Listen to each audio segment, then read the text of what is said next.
What's good, YouTube? It's Nas and we back with another video. Roll to not 1,000, but roll to let's keep going, I guess. And in today's video, I'm going to be talking about Trey Young because I do feel like this next upcoming season could be a make or break it for Trey Young. And what I mean by that is we obviously know the player Trey Young is, right? And we know that he just got a contract extension from the Wizards. But what I mean by make or break for Trey Young, I'm talking about his basketball reputation to NBA fans in general, because over the last couple seasons now, Trey Young's stock as obviously a basketball fan or even a basketball watcher or an enjoyer, if you would say, it has been plummeting. Everybody has been pointing out his flaws, obviously him being a 6'1" little guard, over obviously what Trey Young does well on the basketball court. And I do think we all know his big major flaw is he is a cone on defense. There is nothing that Trey Young can do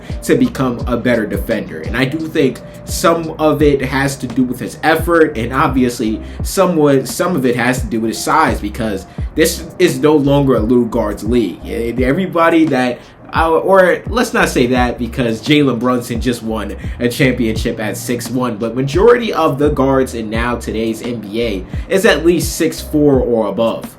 And Trey Young is almost one of the only little guards left that is still obviously at the top of his, I guess, position, as I would like to say. And when you look at Trey Young as a player, I do think Trey Young is among that dying breed of pass first point guards. And like I say in every video I make about a point guard, I do love me some pass first point guards. So when you look at Trey Young's game, right, you look at a pass first guy who obviously looks to get his teammates involved. He doesn't shoot the same long distance shots like he did when he was younger, but he still takes a handful of them. He does get to the rim at some times to make his crafty layups, but his whole goal basically is making his team better. And the Hawks were expected to be a playoff threat, and obviously putting finally a team around Trey Young that looked to fit his strong suits. And they started out bad. They started out horrible, and Trey Young ended up getting injured, and then that's when the basketball reputation really started to take fully, because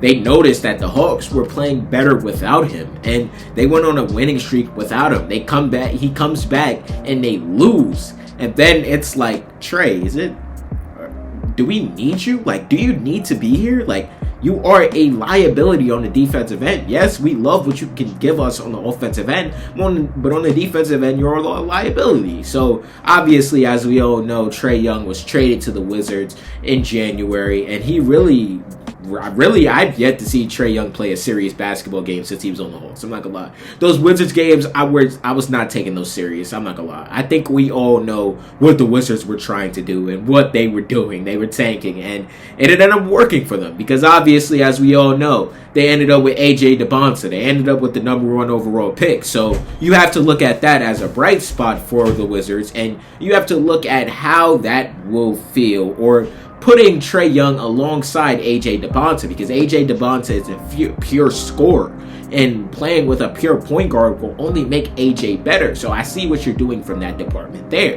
But if you're the Wizards, right, and you look at how they're constructing their roster around right now, obviously trading for AD during the trade deadline, their main goal on obviously defense, which Trey Young is basically a liability on, like I keep saying, is to hide him. They're going to have to find a way to hide him, like the Knicks did this playoff series with Jalen Brunson, or throughout the playoffs, they hid him. Jalen Brunson did have to play some defense at sometimes, but majority of the time they hid him, and the Wizards are going to have to find a scheme defensively so they can find a way to hide Trey Young. And obviously the positives on offense speak for themselves, but last season was particularly the worst season of Trey Young's career. Last season, Trey averaged 18 points. Yeah, Trey Young averaged 18 points, 7 rebounds, or some shit like that. And I'm trying to go through the full stats, but it was really just not a good year for Trey. Oh yeah, here I go. I found it. In 10 games, For Atlanta, Trey Young averaged 19 points per game, 1.5 rebounds, and 9 assists, shooting 41.5% from the field and 30.5% from the three. Just horrible stats from across the board. And obviously, if you're not giving that the offensive capability that we know Trey Young is known for, and obviously you're a cone on the defensive end, it's time for you to go. And that's what the Hawks did.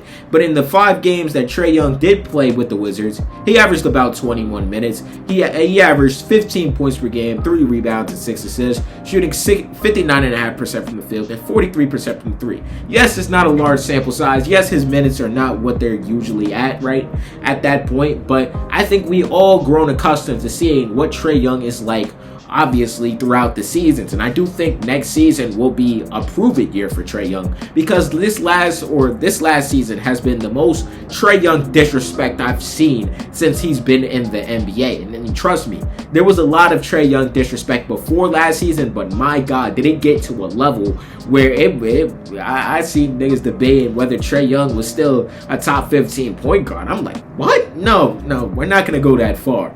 Yes, his defense does discredit him for a lot of what point guards are doing now, but his offensive capabilities, him being one of the best passers in the league, will not and cannot be taken for granted. And I do think we're all going to see a motivated Trey Young, and we're going to see a prove-it Trey Young, because like I said earlier, playing with AJ DeMonson, I didn't even talk about the gravity Anthony Davis is going to have when he is healthy, because like I said in a couple videos, I'm pretty sure last month, it's been a month, but like I said in the AD video, this is a prove-it year for AD. So you're getting a prove-it year from Trey Young and AD, and they were once considered one of the best players in the world, and now they are considered really underrated at this point in 2026, going into 2027. And Trey Young is only 27 years old. He turns 28 in September, so when the season starts, he is still relatively young for obviously a basketball player, or he's really just approaching his prime or peak season. So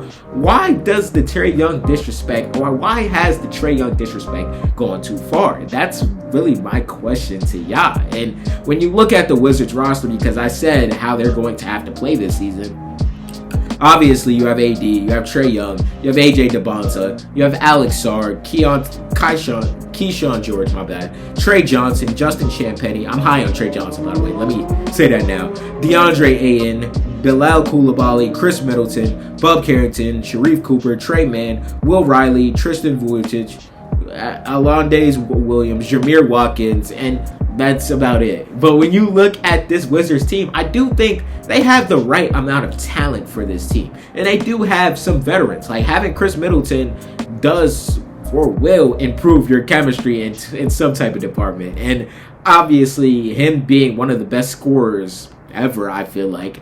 And I know y'all might get on my ass about that, but I do think that's a fact. He's one of the best scorers in Milwaukee Bucks history, if not the best scorer in NBA history, strictly scoring. But when you look at last season and you look at this season coming up, the Wizards are expected to make unprecedented growth and potentially be a playoff team next season. So having a fully healthy Trey Young and Anthony Davis tandem could be huge. And having the number 1 pick overall on your team could be huge. And I do think it's all up to Trey Young to make it work, because that is the point guard's job. And that is a pass first point guard's in particular job. Like Trey Young will be making these young players exceed their expectations. It's just when you look at the defensive side of the ball, Anthony Davis is going to have to hold down the fort a lot. Alex Sarr, that rim protecting duo, is going to have to hold down the fort, because on the perimeter, I don't know. Keyshawn George can play defense though too.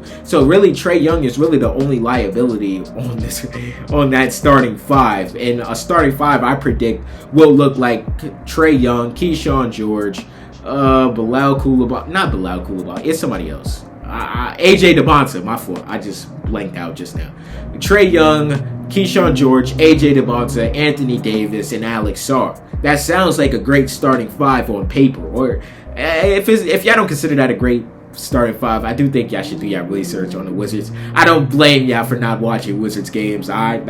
I sat through them shit sometimes. I'm not gonna lie to y'all, but I want to know, how do y'all feel about the Washington Wizards next season, and how do y'all feel about Trey Young? Because like I keep saying, this is a big season for Trey Young. Yes, I don't think it's as far as I said make it or break it, because like I said, he just got a contract extension coming off the worst season of his career. So obviously the Wizards don't think that, but I'm talking about as like NBA fans and as people or basketball enjoyers. This is a chance for Trey Young to get his basketball reputation back on track. And I want to know, what do you think next season looks like for Trey Young? Subscribe. What's good, y'all? If y'all made it to the end of this video, I hope you guys enjoyed it. And leave a like. It helps the algorithm push me out. And there's a video on your screen of my last video. If you like this one, you're gonna like that one. And the channel icon's there too if you want to catch more of my content. And we just hit 1,000 subscribers, so we're gonna keep growing. So if you want to be a part of the community, subscribe. But nonetheless, thank you for watching this video.